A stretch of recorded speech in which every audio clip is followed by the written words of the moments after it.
Welcome to Uniquely Qualified. I'm your friend and host, Liz Ficken, and I'm so glad you're here. Uniquely Qualified is a podcast that empowers guests to share their experience, strength, and hope in overcoming challenges in the spirit of mutual healing. We hope that you'll be feeling more aware, connected, and supported in navigating the human experience. Today's episode contains discussion of cancer and parental death. Please take care of yourself. Today, I'm joined by Mark Goldfinger. For those of you who listened to Phil Ensler's episode, Mark was actually first introduced there. Mark is one of Phil's best friends and someone who has helped Phil and others navigate their grief journey as a part of joining the quote unquote Dead Dads Club. Mark lives in New York City with his wife Danielle and his daughter Noah. Mark is a proud, born and raised New Yorker, but has been fortunate enough to live all over the world, spending more than 5 years in London, nearly a year between Southeast Asia and China, and traveling throughout Europe for work, where in 2018, the year his father passed, he spent 300 plus days on the road. When Mark isn't working or spending time with his family, you can typically find him training, as he is an avid marathon runner and has done 7 in total while completing the 6 world majors. 5 of the 6, which he did in honor and memory of his father while raising money and awareness for prostate cancer. Mark graduated from CUNY Hunter College in 2012 with a BA in economics and has an MBA in international business from St. Mary's School in London, United Kingdom. Mark, welcome to the podcast. Thank you so much for having me, Liz. I appreciate it. Yeah, so great to have you. So tell us in your own words, Mark, how are you uniquely qualified? Yeah, I think that's we'd spend the whole 3 hours going down how am I uniquely Yeah. qualified. I think you mentioned it. Excuse me, you mentioned it kind of in the bio, but unfortunately, I'm part of the dead dad dead dads club. Mm-hmm. My father passed away 7 years ago, this past January, due to prostate cancer. Mm-hmm. And it was something that I've, learned to live with, and it's incredible that it's been 7 years. It seems like like I can't believe that I haven't spoken to him in over 7 years. I think like when I think Yeah. about like how time goes, I remember the first, excuse me, I remember the first kind of week or 2 weeks after he passed, I kept thinking every day, I was like, wow, it's now 5 days since I've spoken to my dad. That's the longest it's ever Mm, been. It's now yeah. 6 days. My dad was my best friend. I was so fortunate, and it wasn't always like that. My dad and I definitely had some rough patches growing up, as I'm sure Mm-hmm. already 3 minutes in, you get choked up. Yeah. Um, my dad and I definitely had our rough patches. But the last 10 years, the last 8 years of his life, he and I were best friends. We spoke on the Mm-hmm. phone every day, if not twice a day. Mm-hmm. So it was crazy. So when I think about the fact that it's been, 7 plus years, it's like 7 plus years since I've spoken to him. And, there'll be Yeah. moments where I'm in the shower and I'll have this like split second, like, shit, I didn't call my dad today. And Yeah. it's like, it's a really genuine, like, oh my God, how did I forget that? And then Right. it like all of a sudden you snap back into reality, and it happens within a blink of an eye. You're like, Mm-hmm. I can't call my dad. Yeah. But I think over the past 7 years, and to answer your question, how am I uniquely qualified to chat about this? I think it's over the past 7 years, I think I've done a really good job of learning not how to deal with it, because I think that has like a negative connotation to it, Yeah. but how to continue living with a relationship that has completely changed, that I had no control over, and Mm. having to be able to navigate that while still making sure that I move forward, and that I still make my father proud. Yeah. Oh, well, I'm so thankful that you're here and that we'll get the chance to honor his memory and speak his Yeah, name and think about all the ways that you continue to keep him close to you, even though he's no longer with us. yeah, definitely. And again, like I said, I think it's incredible that you do these podcasts. I think, one of the things you and I were talking about in the pre-show was Hmm. really that people don't talk about kind of tragedies or things that they're going through in their life often. Yes. And it by people not talking about them, it makes other people think that it's not okay to talk about. or that they have to Mm-hmm. be embarrassed or scared or someone's not going to listen or accept them.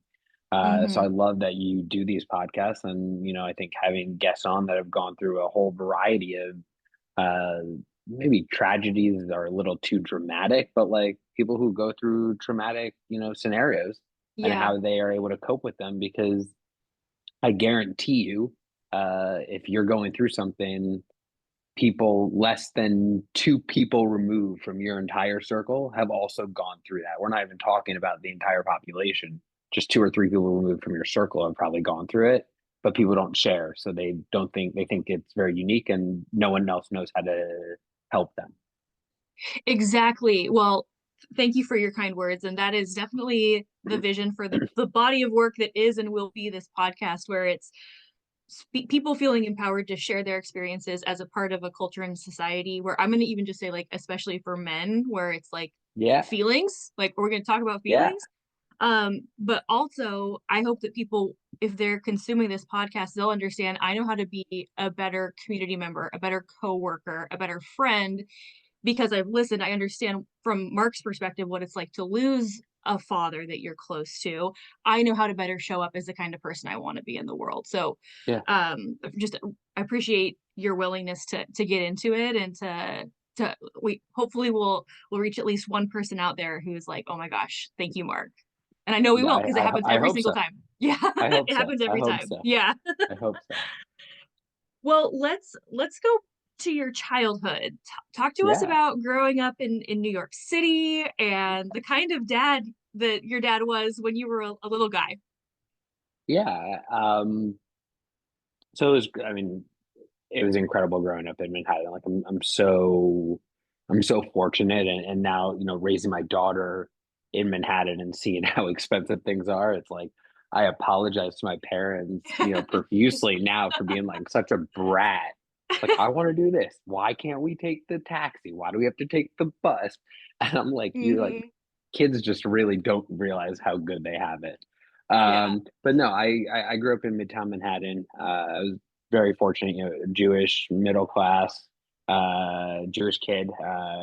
Went to public school my entire life, which was great. It served me well. Played sports throughout my entire childhood, and my dad was always super involved. It was the 5:30 a.m. practices for ice hockey that he took me to. But then realized that he wasn't going to do that anymore, so he stopped when I outgrew of my like skates, and he was like, "We're not buying you new skates. Like you're done with ice hockey. There are other sports that like you don't need to wake up at 5:30 for." Um, and so I played soccer at Chelsea Piers, and I did little league in Stuyvesant Town. And my dad was always there. He wasn't necessarily the coach, but he was always on the sidelines yelling and cheering me on. And yeah, I have such great memories of that, and I can't wait to do that with my daughter Noah. And I'm Hmm. sure I'll embarrass her just the same way my dad embarrassed me, if I'm doing a good job at least. Yeah. But my dad and I grew up skiing. My dad had me on skis at 18 months old. These like little plastic Oh, skis in Central Park. Noah already has her own pair of skis, which she's 8 months old right now. I'm super excited for her. I love that. And it was great. I went to summer camp. Like I had a lot to be fortunate about, and my parents worked really hard to help give me that life. My dad was, he left every morning before I woke up to go to school. He came home, he usually picked me up, I would say, from school, or after school. But both my parents worked and tried to really give me everything they could, which I really appreciate. Grew up, like I said, going to elementary school, middle school, and high school. I wasn't always the best student.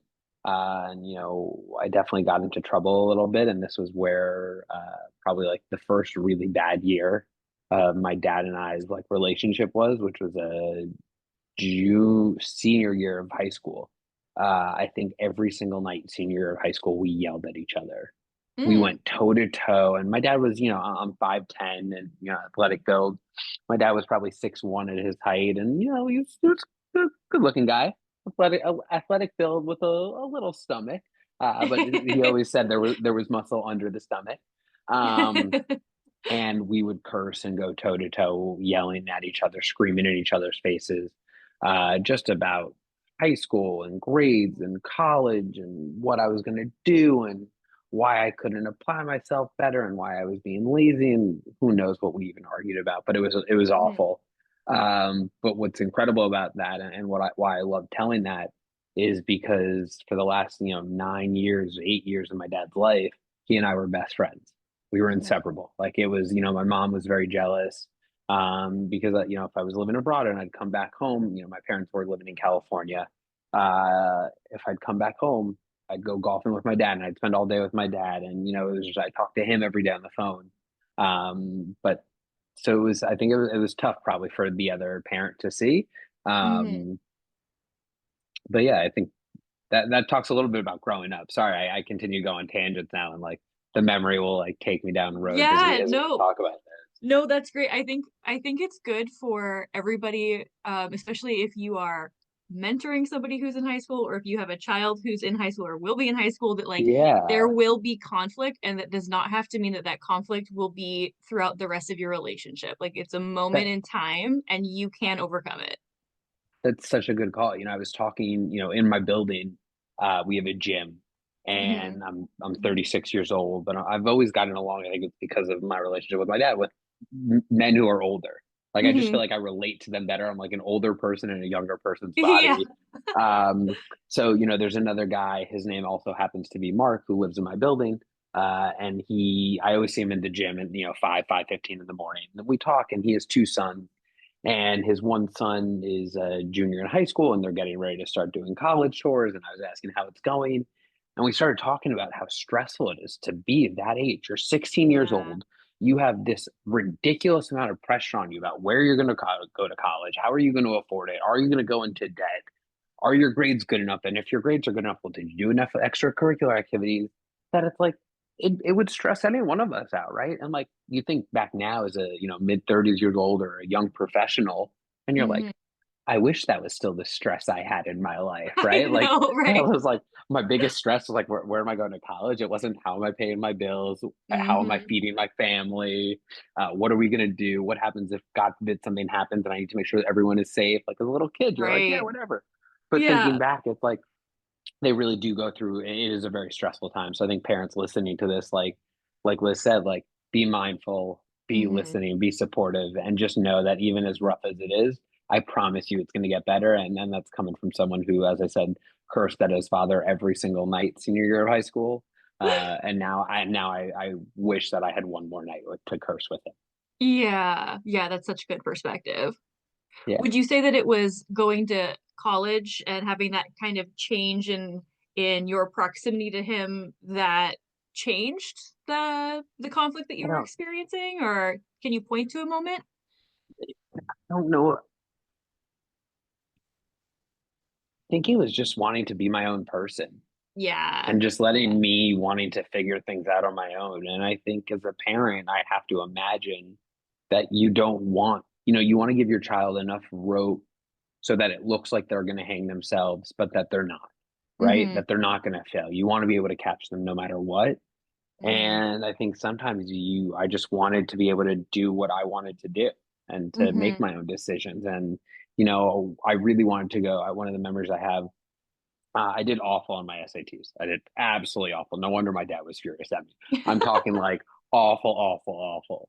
And I applied to 17 colleges. I got into the first college, and I was like, this is amazing. And I made this board of like colleges that I've applied to and like the acceptance letters. So I was like, I'm 1 for 1. And I was like, all right, I'm 1 for 2. All right, I'm 1 for 3. All right, I'm one. And I was like, all right, forget the board. We don't need the board anymore. So I ended up going to University of Hartford. It was the only college I got into. But when I was there, like, my dad and we became best friends again. Like, we started growing our relationship.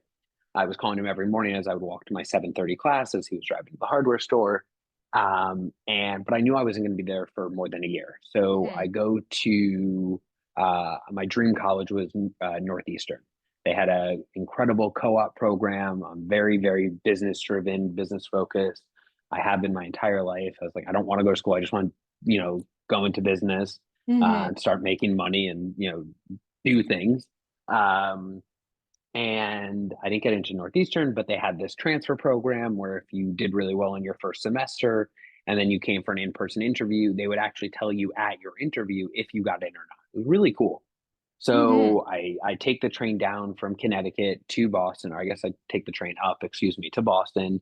Um, I have my interview and I get in. Amazing. I'm going to my dream college. And I call my dad and he goes, "Yeah." I go, "I got in." And the first word out of his mouth was fuck. And he was like, "You're not going." And it's like, my parents didn't think I was going to get in. So they were like, "Fine, go to the interview," like, whatever. I like proved them wrong. Uh-huh. And they were like, "You're not going. We're not paying for you to go. It's, $45,000 a year for school. Like, we're not paying for you to go. We can't afford that."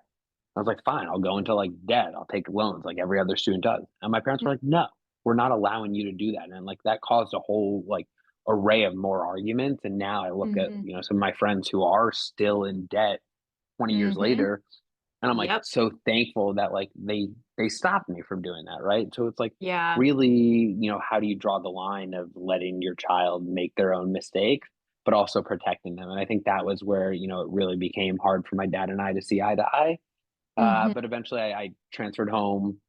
I ended up going to, CUNY Hunter, where I lived at home, and we just started bonding. I was playing tennis for college, which I think he loved being able to come watch me play. He was proud to have, a collegiate athlete as his son. He saw me working hard. My grades were getting better. And we just started to learn how to kind of live as three adults. It wasn't, Yeah. a son living with his mom and dad at home during college. I was like, "I'm gonna have friends over and we'll pregame at our apartment." And my parents were, they got okay with that. They'd have drinks with us. Like, we Mm-hmm. opened up this like really incredible relationship. And then from there, it just really it grew. My dad's mom was living out in Long Island in a nursing home. So, and every Saturday morning, no matter what I did Friday night, I'd wake up, hungover or not. I'd wake up. I'd go with my dad. We'd jump in the car. We'd go visit my grandma in Long Island, and then he and I would go golf, or we'd go have lunch. And then, when my grandma passed away, we would go into the hardware store because he started the neighborhood started to change, and the hardware store that only needed to be open Monday to Friday needed to also be open on Saturday. So I would go in and help him there, and then we'd go play tennis and go have lunch. And it was like every Saturday, I looked forward to it, not because every kid looks forward to like waking up in Saturday morning cartoons, but it was like I got to spend a full day with my best friend. Mm-hmm. And that was just such a special time for me. So I think it was like Mm-hmm. that kind of senior year of high school, having the fights, yelling, trying to get out of it freshman year, um, going back into a hole of fighting, but then really being able to grow as adults and like build out of that as like junior, senior year came. It really just opened up this incredible relationship for us. Mm-hmm. Yeah, it sounds like it. And the hardware store you've mentioned a couple of times, was that your dad's business or what's the Yeah, relationship so there? sorry, Okay. yeah. So that was my dad. So my dad was third generation in a hardware store. It was his great grandfather Oh, who had opened wow. it up. Yeah, it was incredible. My dad started out as a teacher at Queens College as like a guidance counselor. And then when his dad got sick and unfortunately passed away due to prostate cancer, um, he went in to help his mom sell the store. And then, 40 years later, he was still there with the store. And it wasn't until 2014-ish that he closed the store down and then started opening up two restaurants. Oh, that's really interesting. Yeah, it was really cool. He didn't open the restaurants himself. Sorry, let me rephrase. He leased out the space to two restaurant owners who came in and built out restaurants out of the hardware store, and then Oh, he became the wow. landlord. Yeah, Oh, wow. Yeah, very cool. And I yeah, it bet, was is awesome. that still an area that you walk by regularly and It you, is. It is. y- I do. I love it. I love going past the buildings. There's so much sentimental value to me. It's really an incredible thing. yeah, I'm just such a sucker for like intergenerational business A and a knowing how hundred long percent. family built that. That's great. Yeah. That's great. Yeah, it was really cool. And it was great that I got to work there too. And I always asked Yeah. him, was he going to be upset if I wasn't the fourth generation? He was like, "I don't want you anywhere near this place." And Yeah. that's like a father, or a parent, you always want better for your child. And Hmm. that's I think what the precipice of us arguing was. He wanted better for me and I wanted to show him that I could do it. Yeah. Yeah. I I appreciate the growth in your relationship and all the time you got to spend with him. Yeah. Um, And let's see. I'm looking at my notes here. So you graduated from undergrad in 2012. Correct. And Yeah. was your dad first diagnosed in 2011? Yeah. So, Okay. God, so he was diagnosed in 2011. We went to the urologist together. Okay. My mom, dad, and I. He had known that something was going on, so they did a bunch of tests, and then they like call you back in. You're like, oh, we don't want to give you the results over the phone. Why don't you come back in? Right? We've Yeah. all seen it in the movies. So I went with them, and I Hmm. remember the doctor freaking out at my parents, like, why would you bring your son? Like, because this is how families should operate. You need to be transparent. You need to be open and honest. Hmm. And I remember the doctor being fairly smug and just being like, "Look, like you have prostate cancer. It's pretty aggressive, but we've caught it. I'm amazing. I can fix this. Mm. Um, you're not going to die with prostate cancer. Like you're not going to die because of prostate cancer. Like you will die at some point. Hopefully the cancer won't grow, but like we're going to be able to cure this." But I just remember like leaving the doctors and getting on the 6 train. The office was in Union Square, for those of you who know New York City or Manhattan. I got Hmm. on the subway on the 6 train to go up to Hunter College, and I just like broke down. Yeah. I was like, I can't believe that like my dad has cancer. Like Hmm. it's not real. This can't be. Yeah. And I started to learn like how to deal with it and how to adjust it. And it was really hard because I didn't Hmm. know, you're a junior in college, so you're Yeah. 20. It's like Hmm. at one point you think you're this big macho adult that like should be able to do whatever he wants because he's 20 years old and he has a driver's license and like Yeah. I don't need my parents to tell me what to do. But at the end of the day, it's like you're 20 years old. What do you Yeah. know? Right? Like Right. I Right. can even argue at 36, what do I know? Yeah. Um, Yeah. and I was just like trying to navigate like how to deal with it. And Hmm. my dad was really, really positive person, and we'll talk about how positive he was as we get through the timeline. I Yeah. think his positivity is what kept him alive for so long, and the positivity of my mother, who was incredible caregiver. And I think caregivers don't get enough credit. I think it's harder on the caregivers than it actually is on the patients themselves, Mm. especially in a happy marriage. Yeah. But I remember getting ready to go out on a date in college, and I walk into the bathroom with 2 different shirts. And I'm like, because I want to ask my dad, like, what shirt should I wear for the date tonight? And I haven't thought about this memory in forever. Mm. And he's sitting in the bathtub in just hot water, just taking a bath. And I like walk in, I'm like, Dad, like, what shirt should I wear? I'm like, wait, why are you in the bath? And he's like, well, like they say, like one of the treatments, like the hot water could be helpful for it. Like Mm. if I could soak a couple times a day, like it could help. That we were trying everything, right? Like what do you when you Yeah. have cancer, you try everything. Yeah. And Yeah. I remember just walking out of the bath being like, how can I be so ignorant to ask my Mm. dad, like our materials, to ask my dad, like what shirt I should wear for a date Mm. when he's trying to figure out how to solve cancer with himself, right? And how Yeah. to cure himself. And it was just like such an eye opening. I mean, the date went awful. I got Mm. hammered. It was like I had no idea how to act. I fell off my bike later that night. I dislocated my shoulder. Oh no. It was a whole thing. But it was just like it was awful because it was just like, how do you deal with this? And Right. what I would, one of the things I think looking back now that I would tell her, we want to make sure that our listeners are able to take things away from all of these random tangents or stories. But it's that like, you need to keep living your life. And if we all stopped and coddled my dad because he had cancer, I actually don't think he would have been around for as long as he was after his diagnosis. I Hmm. think it's because we helped him continue to live his life to the fullest and do what he wanted to do and treat him like a normal person. Hmm. That like he was able to believe that he was as normal of a person as he believed he could be. Mm-hmm. And that allowed us to have so many more incredible years. But so yeah, so my dad was diagnosed in 2011. He went through a procedure called like this golden egg, where they go in, it's not chemo, they go in and try and like put this like little egg inside you, and it like shoots off like not stem cells, but it shoots off like sonic rays, if you will. I Yeah. apologize, I'm a business major, not an MD. But it shoots up these like the sonic sounds or rays to try and help kill radiation, excuse me, sorry for blanking on the Yeah. word, radiation, to help kill the cancer cells. So we Mm-hmm. tried that, and I remember the doctor was like, "Yeah, like well, we think we got it all." So he did that, and then he did a round of chemo, and even like talking about how positive he was.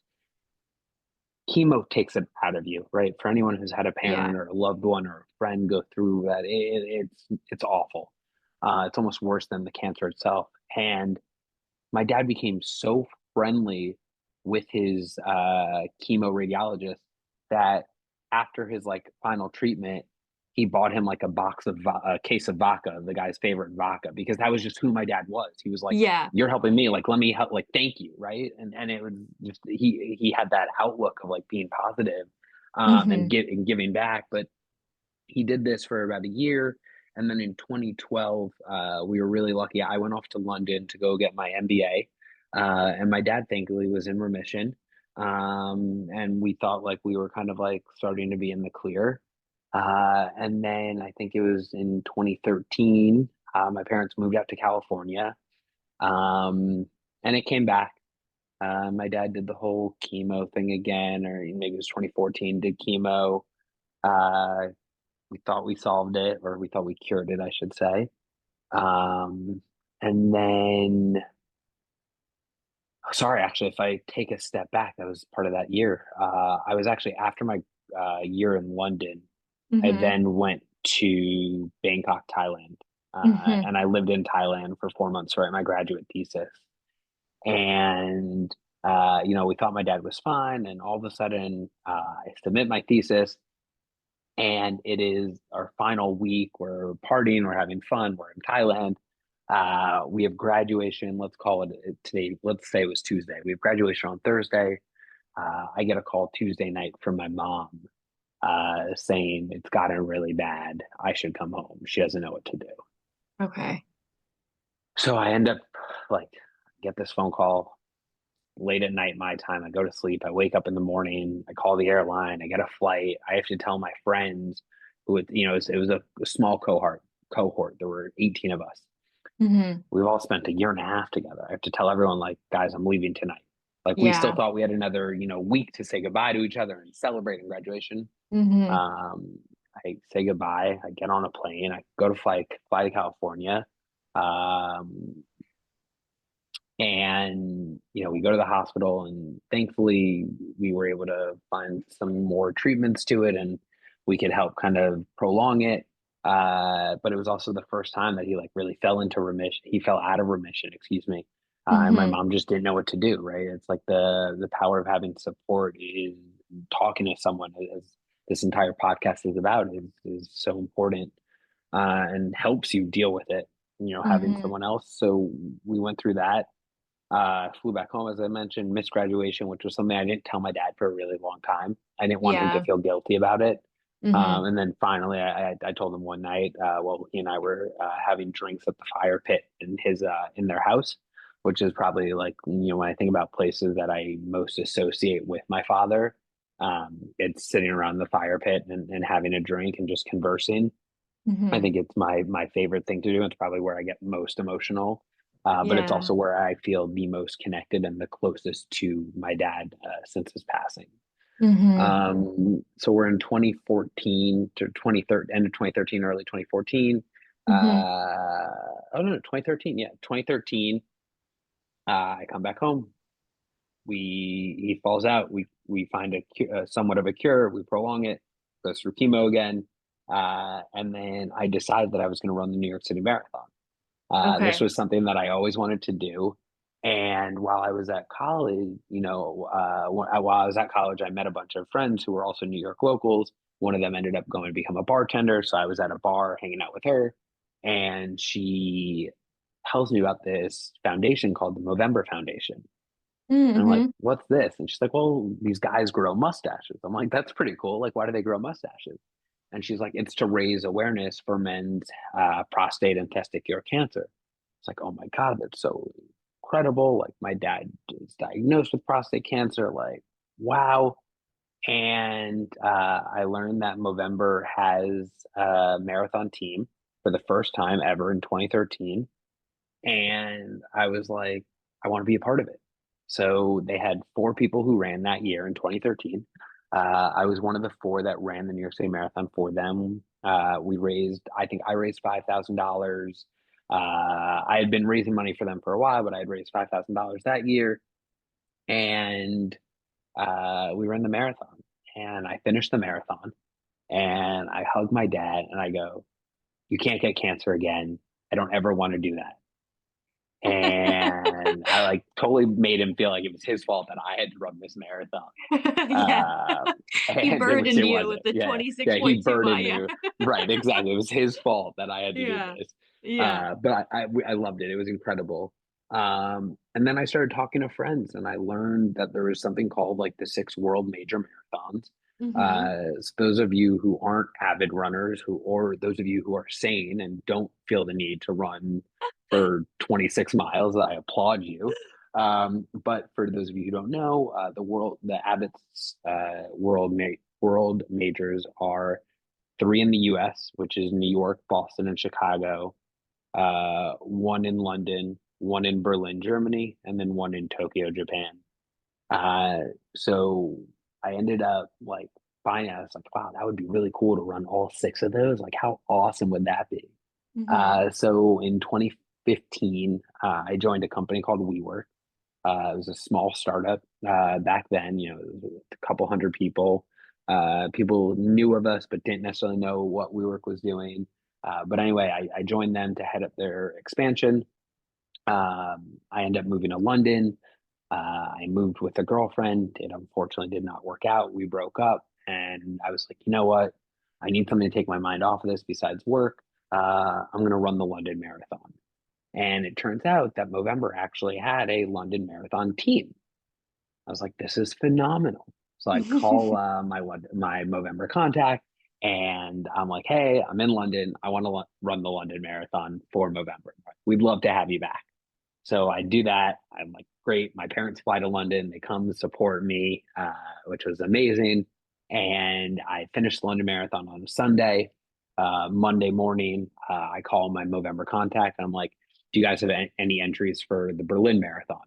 And they're like, yeah. I was like, great, sign me up. Like, still on the high. I was like, great, we're going for Yeah. three. Um, so I did the first three marathons with the Movember Foundation, which was just incredible. And I think in the beginning of this, we spoke about the how hard it is for men to share their feelings, right? Correct. And Yeah. what Movember has really turned into is no longer about, it's not just about prostate or testicular cancer, but it's around men's health and around suicide prevention. And the reason that Movember has like evolved into this whole like concept of like sitting in the barber chair is because men feel at their like most openness talking with their barber, because their barber doesn't know anything about them yet knows everything about them. Like, the Yeah. chatter of everything you talk about at the barber shop is really a very unique one. So that's Mm-hmm. kind of how this like has continued to evolve, even though it started in Australia back in, I think, 2008. Um, Mm-hmm. so I run the first three marathons for Movember, which was incredible, and my dad was at all of them for New York, London, and Berlin. Unfortunately, Berlin was the last one that he was able to see me at, which was in 2017. Okay. Um, or yeah, 2017. I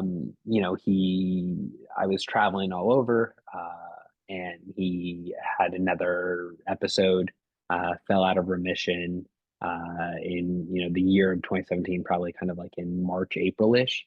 Mm-hmm. Fought it through December. The summer was really, really tough. He was in and out of the hospital. It was really hard on my mom. I don't know if I ever can, tell her, how incredible I think she did. I try, but she really was phenomenal there. Wow. Um, and then, unfortunately, in January of 2018, he passed away. But Mm, in December of 17, he came into the city, and I was living in London at the time, but I came to New York because I knew he was going to be there, and I had some friends to see, and we ended up having like a night out with his best friend's wife, and myself. We went to dinner at my dad and I's favorite Italian restaurant, which is called Sam's, which we'll talk about later on in this episode. Um, and we closed the restaurant down. We were drinking martinis, we were hanging out, we were laughing, we had wine, we had scotch. It was just like the entire night was so incredible. wow. And looking back now, this was December 10th. Uh, this was his like goodbye party. Like none Yeah. of us really knew it, but like this was it. And like maybe in a weird way he knew it, but it was just like Yeah. this was everything. And he got back on a plane on December 11th, went home, and he got an eye infection, and then he was in and out of the hospital for the next couple of weeks.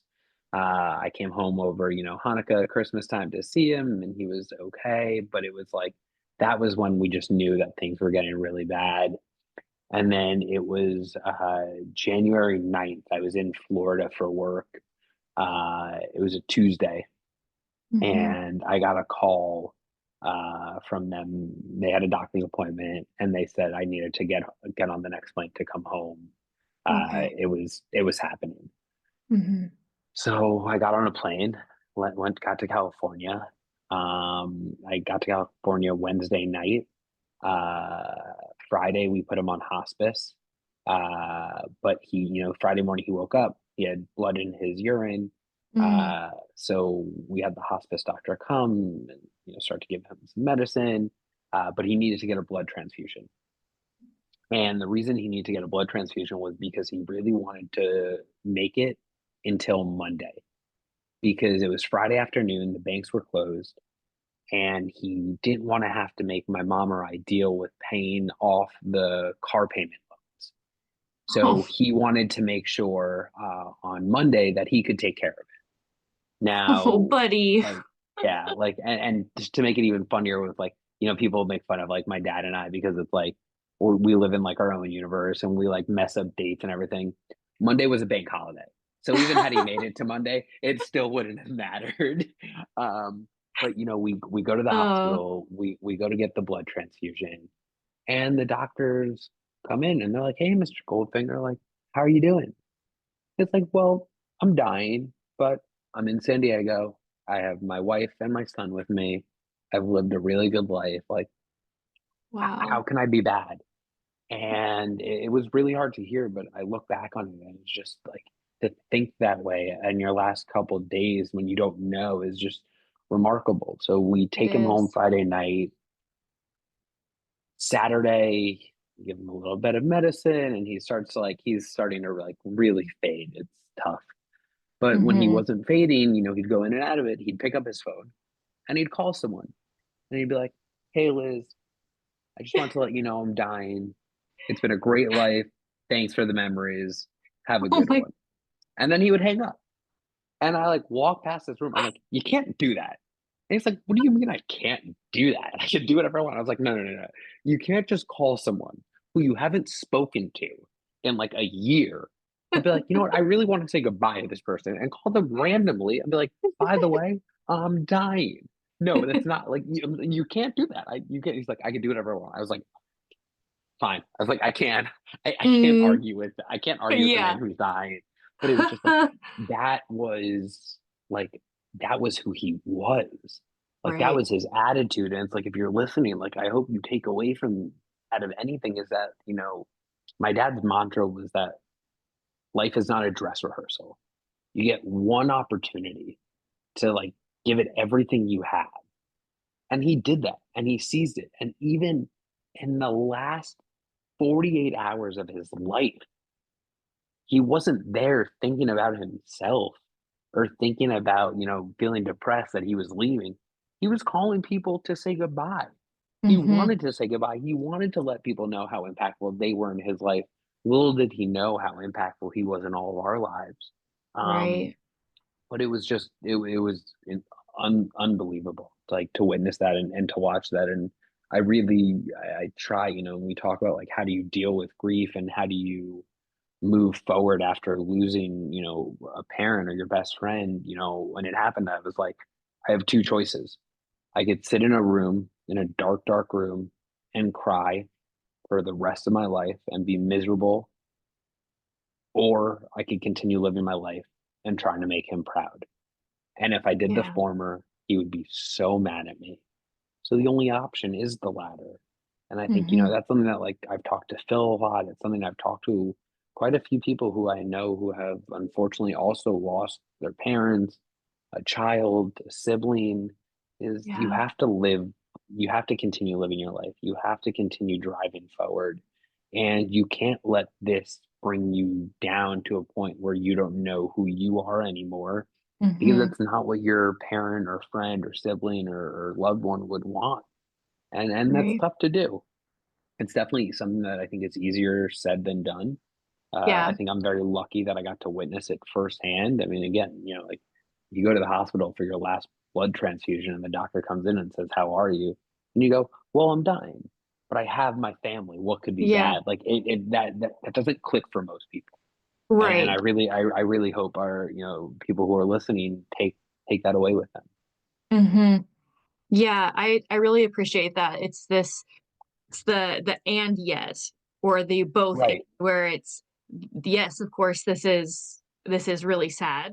I'm dying, and here are all the things that I'm grateful for, and I'm reaching out and I'm connecting with people, and I'm just squeezing every ounce out of life, Right. all the way to the very end. And I think that that is definitely something we could all learn from. Yeah, I think it's you. Yeah, it's something that not only that we can learn from, that we need to challenge ourselves to do, and Yeah. to push ourselves to make sure that every day we're doing something that we're proud of. I go to bed every night. I'm fairly religious. I say my prayers every night.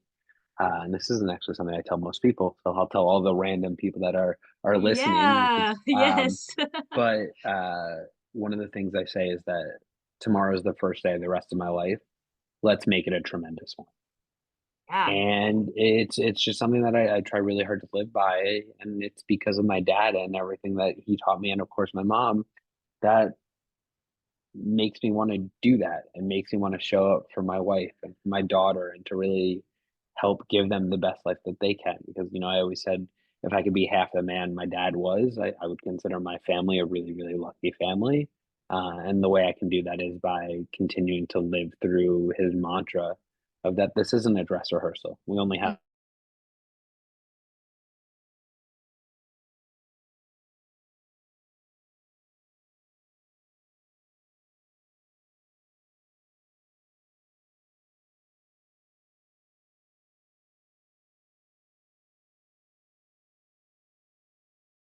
Highlight something that just, I think, because of the nature of the things that we discuss on this podcast, that it comes up where you can be looking forward to tomorrow while also being really sad about what might have happened today. Like, we live in a world where we want things to be so binary. But and I feel like what I see, and just keep going back to your dad and those last few days, where it's like you can have both at the same time. We are yeah. more complex than just like a binary sad or happy. It can both can be true. I'll give you the perfect example, because I so wholeheartedly believe that, Liz. Mhm, So my dad passed on January 15th, mhm, and the funeral was January 18th. So sometime between the 15th and the 18th every year, I take four of my best grad school buddies who really got to know my dad towards the end, and their significant others, and obviously my wife. And we all go to dinner. I take everyone out to dinner. It's eight of us, or 10 of us, excuse me. And we go to Sam's, yeah, and we sit upstairs. We take over the restaurant, uh, and we do it sometime, like I said, between the 15th or the 18th. I try and always host it on either a Friday or Saturday night because I want people to have fun. It's not something you want to do on what we call a school night. Yeah. Um, and as sad as I am every January, knowing that I can't believe it's been another year, Hmm. at the same time, I so look forward to that dinner because it's getting to remember my dad with some of my best friends, and we all, the rule is, I don't care what you drink throughout the night, but your first drink of the night at the restaurant has to be a martini. Mm. And it was my dad's favorite. And we all get a martini, and we all toast to my dad, and everyone tells stories, and all of the guys know who my dad was, or all of them except for one, but knew all of them got to meet him except for one. But he's my best friend. He was my best man at my wedding. Um, and all of the wives never got to meet him.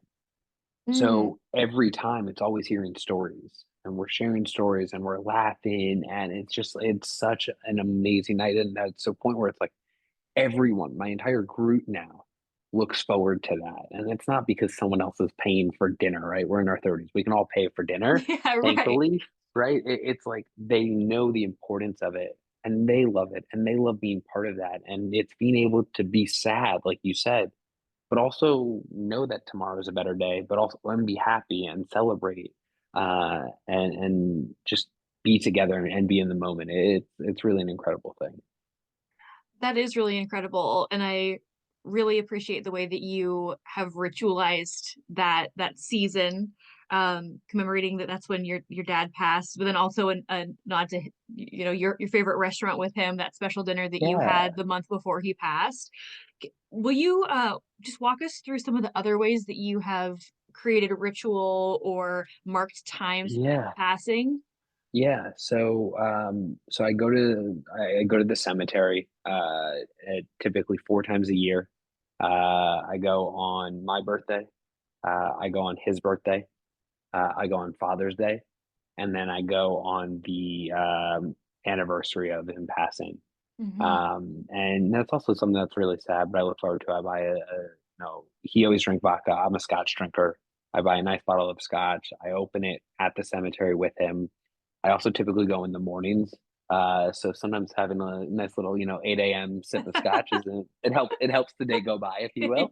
I don't recommend it on other days, but on that specific day, I think I can get away with it. Um, but I open it up, and I just talk to him, and I just share with him. And my wife is comes with me. Our daughter, I've now brought my daughter. Our daughter's 8 months old, as I said. I think she's been to the cemetery twice with me, because those are ways to remember him, and to celebrate his life, and to share with him. And I pray to him. I pray not to him, but I pray every night, and I say something personal to him during Hmm. those prayers.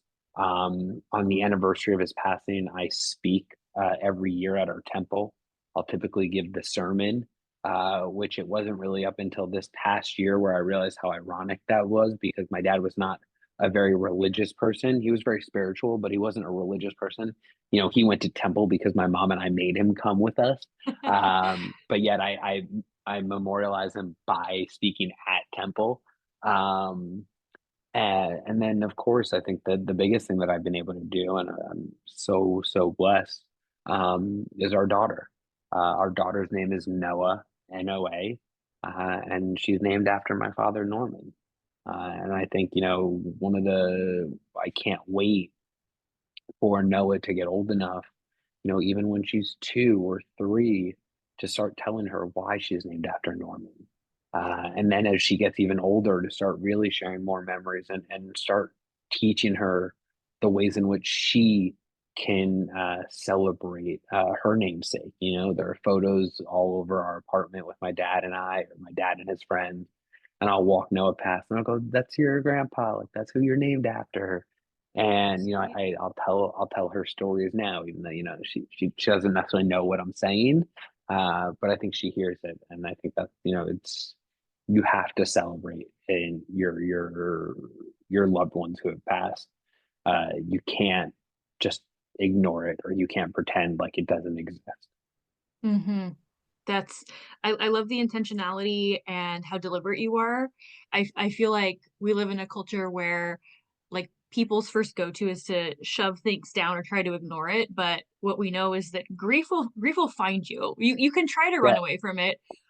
You can I like the you're it seems like you're taking it head on, where it's I am marking time, I am living it, I'm talking to my daughter about this every single day. Yeah. I see her and I think of my father. I just think it's such a healthy and meaningful way to do it. I think that I can imagine it wasn't initially like a easy thing to be like, "Oh yeah, marking time since No. my dad's dead."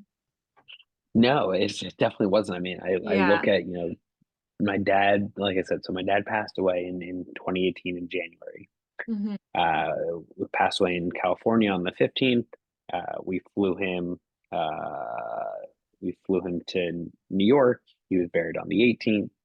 Um, we did Shiva here, which for those of you who don't know is the way of like what you do after a blood relative passes away in the Jewish religion, in the Jewish culture. And then my mom and I flew back to California. We did Shiva there as well for all of his family and friends who are out in California. I spent Mhm. about another week and a half with my mom. And then I went back to London Mhm. and I dove headfirst into work. And I said to my boss, I need to, like, whatever you want me to do, I'm here. He's like, we need help in Asia. It's like, great, let me go. And I spent 3 months in Singapore and I spent 6 months in Shanghai. And Liz, there were nights where I would be out at the club and something would just come over me and I would just have to leave. I remember going home and I was having a great night, right? It was a great dinner, going out, a lot of friends, and I'd curl up in a ball hysterical. And Yeah. it would just and it'd come out of nowhere. And it could be at any day. I was traveling in I had to go to India for work. And I get up at 5 in the morning. I go for a run with someone, which was so unbelievably beautiful. The sunrise in Mumbai is out of this movie, and I Wow. can't believe I'm here. And I come back from the run, and all I want to do is call my dad, and I can't, and I just lost it. And I had to tell work, I was like, I need an hour though. Is everything okay? Like, we saw you 10 minutes ago. Like, I just need an hour. Yeah. And you have to learn how to deal with it. But again, I think at the core of who I am and at the core of who my dad was, you didn't live a life to feel sorry for yourself. Mm. And as I said in the beginning, right, you have two choices when you're faced with a situation like this. It is close yourself off, cry, be angry, be miserable at the world, but that's not going to do anything. It's not Right. going to change anything. No matter how angry you get, no matter how much you cry, no matter how much you scream that you hate whoever you believe in or don't believe in, whatever you want to blame, nothing's going to bring that person back. So why Mhm. do that? Why ruin your life as well? Whereas the other option is going in and living your life. And the more that you can live your life and the better ways that you can celebrate and give back to others, even if it's just by doing a podcast like this and sharing your Mhm. story or having people share their story like you're hosting. um, that's how you can help support them, and that's how you Yeah. can help really keep them as close to you as possible. Mhm. um, so yeah, was it easy to do this from the beginning? No, but you learn. And it doesn't, I say to Phil and I've said to others, as the years go on, it's not that it doesn't get easier with time. Mhm. It's not, a breakup, it gets easier with time. Then you fall in love with someone else, and then you're like, oh, forget about Jennifer. Who's that, right? Yeah. Or or Nicholas, who I don't know. I'm so much happier with this person. Um, you know, you're not going to find another father. You're not going to find another brother or sister or family member, Yeah. etc. So it doesn't get easier over time. You just learn how to deal with it better, and you Mhm. learn how to live with it, and you learn how to accept it in a way in which is allowing you to still move forward with your life. And if Mhm. you can do that, and as I say this, like, I know how hard it is. And I know how hard it is. It's harder for some than it is for others, right? Mhm. Flipping this switch internally is a very, very challenging, tough thing to do, and you can flip it halfway and think you're there, and then all of a sudden something could happen and it pushes it back down, and then you're Mm-hmm. all of a sudden you want to be in that dark room again, but it's like you need to push yourself out of it, because it is better on the other side. I promise. And like I said, there are now the ways in which I celebrate, my dad is things that I look forward to now. As weird as Mm-hmm. that is, and like I said about this dinner at Sam's, like every Mm-hmm. January, like I could go into January and be so depressed and so upset because thinking that it's been 8 years, it's been 9 years, it's been 10 years. Holy shit, it's been 10 years, right? Or I Yeah. could be like, wow, it's been a really long time, but I really look forward to this dinner because I get to celebrate someone who meant so much to me in the best way possible. Mm-hmm. And I love how you bring your people with you as a part of going to the grave, dinner at Sam's. And you've mentioned a couple times how you've been able to extend a hand forward to people like Phil, who unfortunately have also lost their father. Would you mind just talking with us about some of the lessons that you feel like you're able to offer people when they're in that fresh early grief, or is it even just Yeah, showing up and being like, "Hey, I know how much this sucks, man. Like, talk to us about this." I think it's the latter. I think Yeah. it's showing up, and I think it's being someone that people can talk to, Yeah. because it's like my wife. I love my wife to death. She's amazing. She's incredible. She's very supportive. Mhm. But even when I'm sad, or, and I still have, let me be very clear, right? Like, I still have depressed days where I wake up and it could be a beautiful autumn day, and I'll Right. just wake up and I'll just be sad. I'll miss my dad extra that day for whatever reason it is. Mhm. And I want to talk to my wife about it. I talk to her about everything. She's my best friend, right? Yeah. Um, but I don't want to talk to her about this because it is A, going to make her sad, Mhm. and B, she has nothing to say. And Mhm. I'm so happy that she doesn't have anything to say, right? She can't Yeah. say, I know how you feel. She could say, I'm sorry this sucks. And I'm like, I Mhm. don't really want to hear I'm sorry it sucks, because like, yeah, thanks, I know that. And I don't want and I don't want to bum her out. Like, I'm already bummed out. I don't want two people to be bummed out. So when you have someone who has gone through it, it's a different connection. It's a different Right. conversation. Or, they could say, I was at a wedding, and father daughter dances are really, really tough for me, because my dad wasn't at my wedding, and that's usually like weddings. You're happy, you're drinking. Mhm. Alcohol and drugs always bring out emotions in every single level, as we know. Mhm. Mhm. Um, and that's usually where like I have like a lot of my breakdowns. And I love weddings. I love dancing. I love having fun. I love partying Yeah. with my dad. And there was a wedding where one of our really good friends got married, and uh, there was something, the father gave a toast, and it really, like, I just needed to step outside. And I go outside and I walk over. It was a beautiful wedding in North Fork, which is like wine country in Long Island, or wine Mhm. county, excuse me. Um, and I see in the gazebo two of my other friends who are actually at the Sam's dinner with me, some of my best friends. They're sitting there too. One of them lost both his parents, Mhm. and the girl lost her mom. Yeah. And we all just sit there, and I'm like, "This sucks." And they're like, "Yeah, it fucking does." Yeah. Um, and sorry for cursing. No, And we curse on this podcast. You're fine. okay, okay, You cool. can curse more if you Uh, want. and I was like, "This sucks." And they were like, "Yeah." And it was like, I couldn't say that to Danielle. And that's not Yeah. because, and you can't say that to your partner that hasn't gone through that.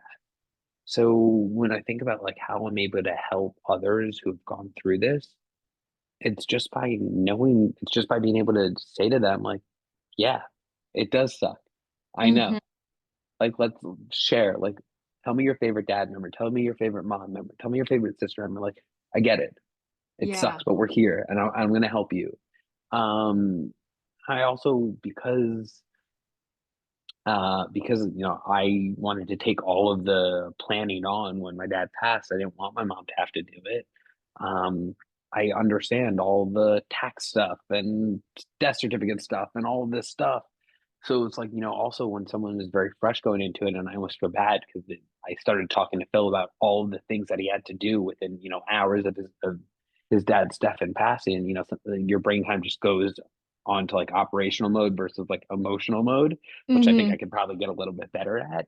But there are things you need to do, and you need to act quickly, Yeah. especially like in the Jewish religion.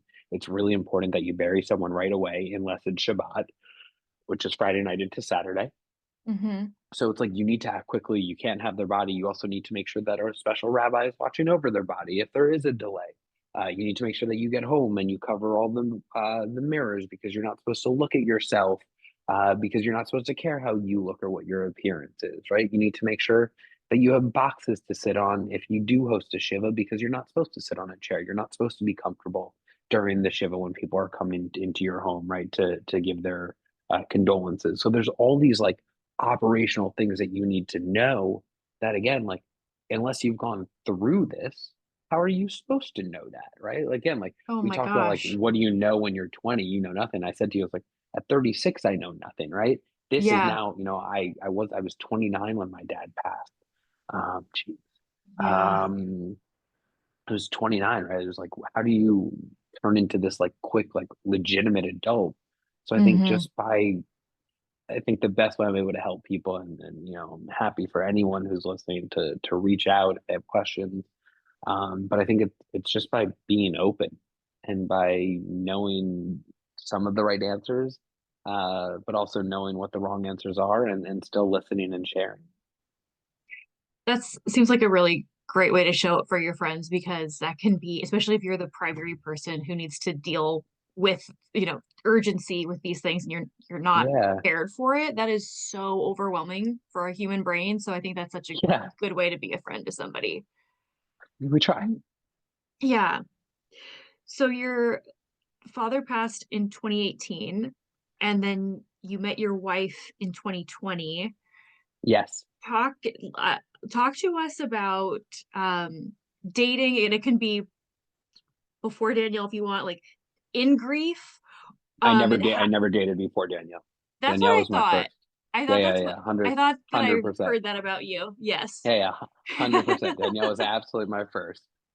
Perfect. So when you started dating her, when I think about January 2018 to March, I think is what you said, 2020, Yeah, yeah, yeah. that's in the world of grief, losing somebody that took up such enormous space in your life and in your heart as your dad. How did that, if it did, like find its way into how you related to Danielle and showed up as like a partner for her? um yeah, Yeah, I I'll land the mean, plane there. thanks. Also, we if you if yeah, if this is a road you don't want to go down, that's fine. I think about how hard it is just to be a human in grief, and then you meet somebody, you're Yeah, interested in them, and you're bringing that with you. That can be kind of yeah, scary. yeah. No, it's so I ended up dating a girl very quickly after my dad passed. We did long distance. And when I say long distance, I'm not talking like Brooklyn to, Queens or something. I'm talking like New York to China. We've got time zones involved. Yeah. Yeah, yeah, we got time zones. We got a 15-hour flight involved. Um, and we dated for about 2 years, pretty much, almost Hmm. like right up until a couple months before I met Danielle. And it was tough. And she had a great relationship with her parents, and I was able to like really bond with her dad, which was just really nice. And almost remember, her dad. One of the first things he said to me was like, "I'm sorry to hear about your dad. From what my daughters told me, he sounded like a great guy, and just really appreciate that. He like accepted it. Yeah. But then this girl and I it didn't work. It's totally fine. As I mentioned, Danielle was my first, so that was all hypothetical. Yeah. Um, and then I started dating Danielle, and we started dating virtually. We started dating the world like the day the world shut down with COVID. And she lived 3 blocks away, but she was a rule follower and she wouldn't come outside. So we did Zoom dates for 7 weeks, and I really like leaned into who my dad was by being creative and being incredibly romantic and trying to find a way to like really make this special. And I told her stories about my dad, and we would talk about him. And her dad had actually lost both of his parents early on, Mm, and I think that is something that, and I love my father-in-law. I got so incredibly lucky with both my father and my mother-in-law. Um, but I think my father-in-law, because he also lost his parents early on, he knew what I was going through. yeah. And he never came in to try and be a father figure. Hmm. He just was there as an older guy support figure. Hmm. And it's the most incredible line to toe.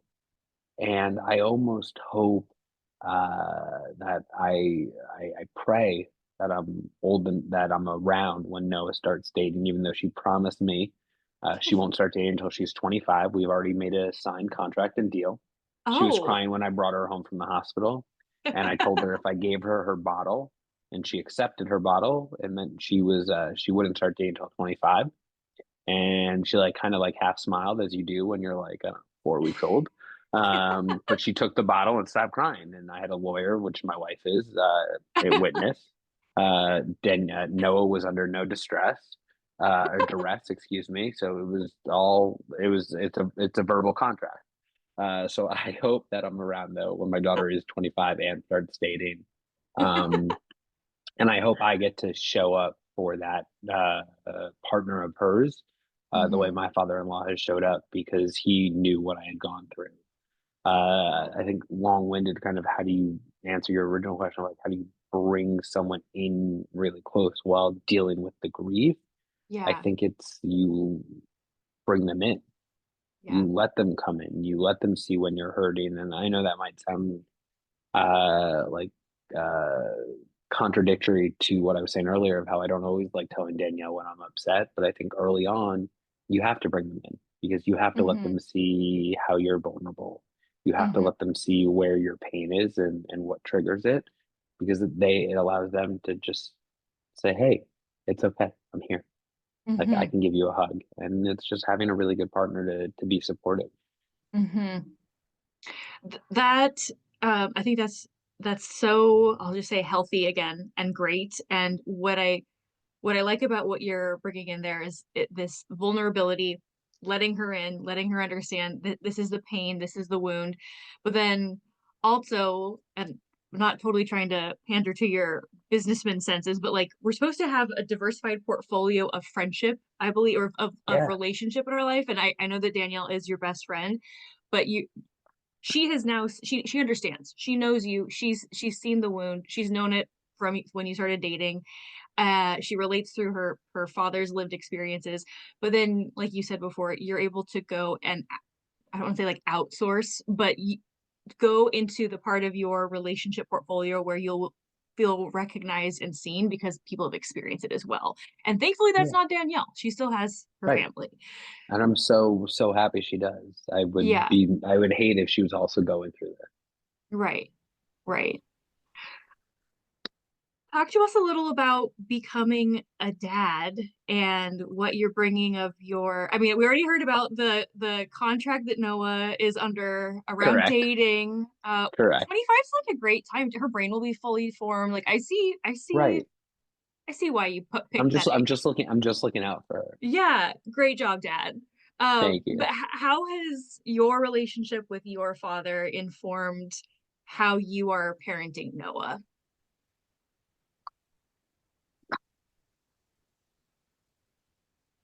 Um,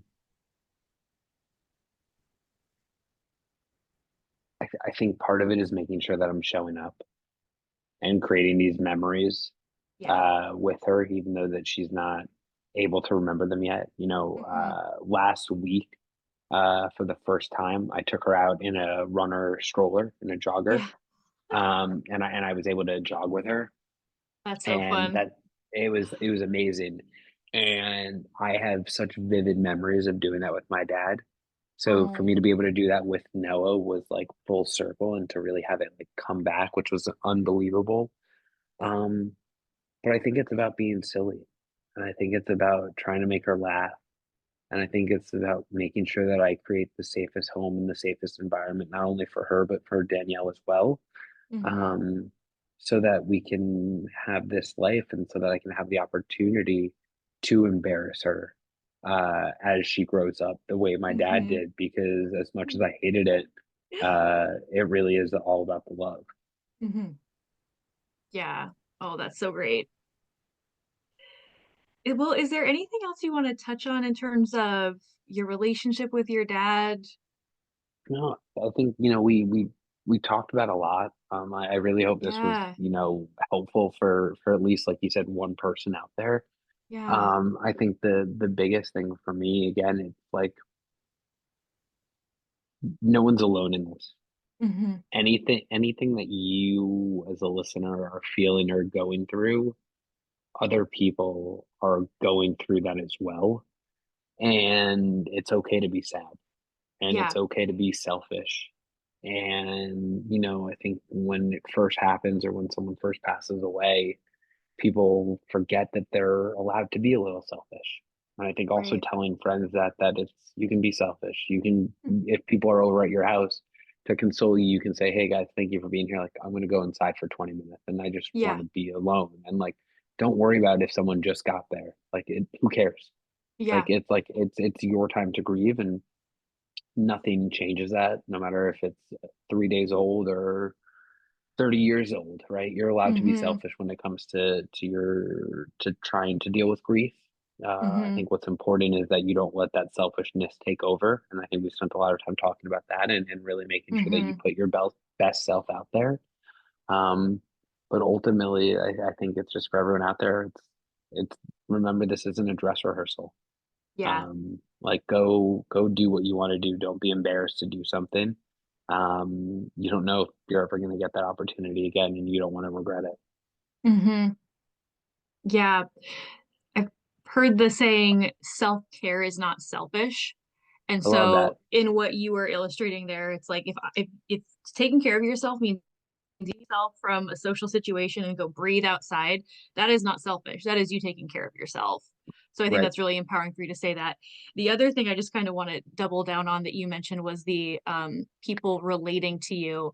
And a previous guest of the podcast, also in the Dead Dads Club, Jenna, she also shared about how at weddings it is excruciating to witness the father-daughter Yeah. dance.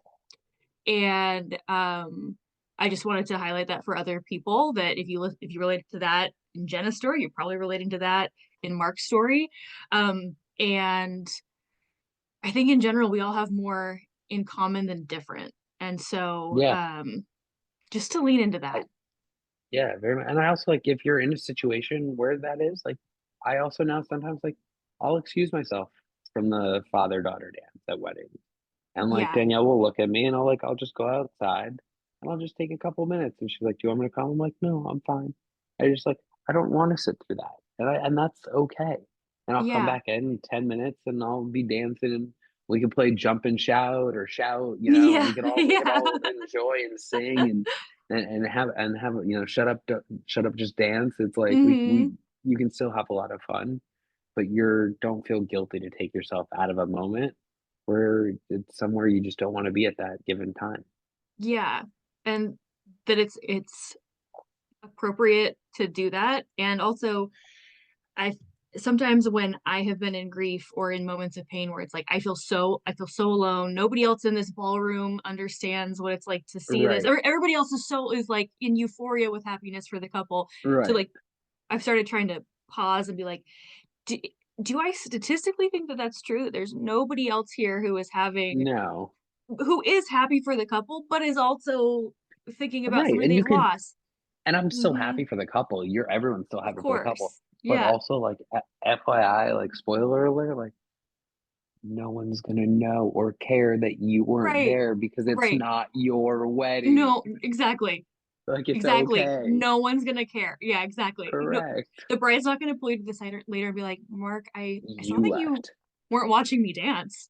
Right. You left Nobody's during gonna my care. father-daughter dance. Yeah. How insensitive. Like, no, I promise you. And if that situation does happen, please give them my phone number and I will talk Yeah. some sense. Yeah. Oh my gosh. Well, it has been so nice talking to you, Mark.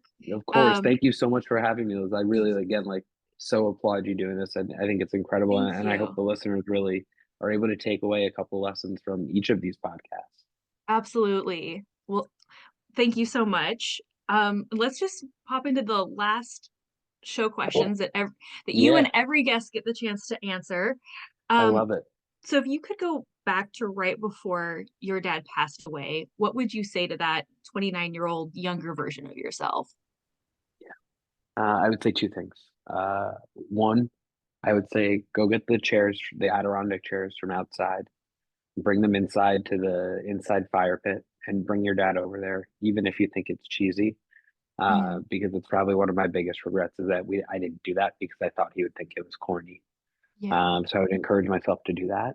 And then the other thing, I think I would give myself a really big hug, and I Hmm. would say it's going to be okay.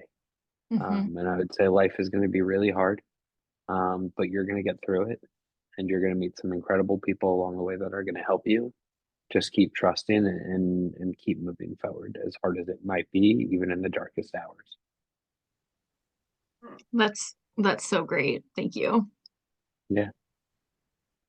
What tool or resource has been most helpful in navigating your grief journey, your experience?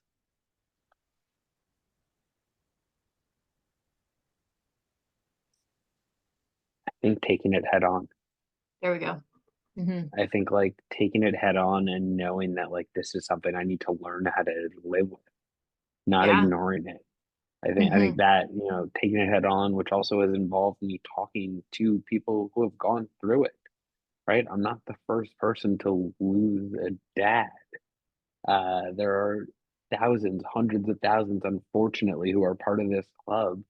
And like I said, I'm sure you don't have to look very hard to find a handful of people that you know in one way or another who have also gone through this. Talk Hmm. to those people. It's going to help you, I promise. Yeah, absolutely. And then with the last question, I know we've touched on it a little bit, but if anyone is relating to your story, what would you say to them? It's okay. Yeah. Like it's like it's okay to be sad. Hmm. Um, I'd give them a hug. I don't like I'd just Hmm. like be like, yeah, it sucks. It fucking sucks. Don't Hmm. stress. But make that person proud even if they're not standing physically next to you.